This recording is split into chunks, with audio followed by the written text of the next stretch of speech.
Hey, thanks for joining me again. Today I'm sharing with you my thoughts on these Phaiser BHS-730 wireless headphones. That was a lot to say, huh? I do like them. I've had them for about a week. I bought them on Amazon. They were $35. I think it was 42 after the shipping and whatever. And they've gotten really good reviews. They also have like a really nice warranty that they pretty much guarantee that these are going to work and last for you, and that you're going to love it for at least a year. And if you don't, they'll take it back. That's the company on top of like the Amazon 1 month or whatever they do warranty. So anyway, so far I've had them for a week and I do like them. A few things to note about them is they do have this little, they're supposed to be sweat proof, which is really important to me because I do a lot of hiking and running and such. And I definitely don't want to ruin them from sweat. I read an article about a guy who dropped them, I think, in the toilet, in some kind of body of water. Oh, that's what it was. He put them in the washing machine, and they came out and they still worked. I was impressed when I read that. So yeah, typically I'll wear them around my neck like that, and then when I want to use it, I'll just plug one right into the ear. And then they have these. They came with all kinds of accessories like these alligator clips. And I use those to clip them onto my shirt. So if I just want to have one in, I'll clip that to my shirt. I'll put that one in my ear, and then I can run. And this one's not flying around, Or if I don't want to wear them at all, I'll just clip both of them to the shirt, and then they magnetize together. And then they're not. If I just want to run like that, they're stuck to my shirt, and that's helpful for me. They also have like these little pieces to wind the cord around, and I've been experimenting with that, trying to find the right length, because the cord does come pretty long, and so I've shortened it a bit using 4 of those that it came with. It's got this little controller here which has a microphone on one side. It has 3 buttons on the other side. It's got a start stop, also answer and hang up calls, and also something else. I don't know, a couple other functions. That middle button, and then the top button will move the track forward to the next track and also raise the volume, and the bottom button will lower the volume and switch it back to the previous track.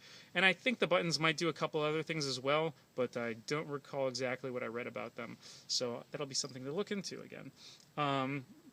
It comes with all different kinds of these little earbud pieces. These ones are these like silicone. These are the ones that it came stock with.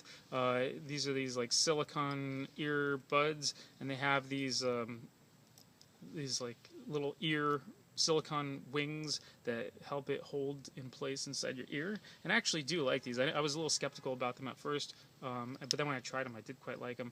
So these are just the stock ones that it came with, and I've been happy with the ones that with these ones, so I haven't felt the need to change them out. But if one did so desire to change them out for the other ones, they have a couple different sizes and other silicone ones, and they also have some foam ones that they come with as well. I guess a lot of people like those foam ones. I haven't tried them yet though on these. Anyway, this thing runs about like 5. I don't know how many hours exactly. I think about 5 hours. It's hard to say because there's the standby time that it'll run for, and then there's like if you're constantly using it, it'll obviously be less time that it'll hold the charge. But basically, I find that I have to recharge them at least once a day, sometimes twice, and yeah, it takes. Another thing is that it doesn't really tell you. It's hard to know how when it's fully charged because it doesn't have any kind of indicator light or anything anywhere to let you know. So I think it takes probably 2 hours, 2.5 hours to fully charge it. And it's also kind of hard to know when the battery is getting low because again, there's no indicator light. It does have like a voice that's programmed into it that tells you if the battery is high or if the battery is medium or if the battery is low, but it's not really reliable because I'll find that it'll say battery high and then moments later it'll say, if I've been using it for a few hours, it'll say battery low suddenly sometimes even skipping the medium, or sometimes it'll go from medium and then a minute later it'll say battery low and then it'll just shut off. So it's really hard to know. There isn't a good way to gauge what kind of charge is on the battery. But yeah, apart from that, I've been happy with them so far.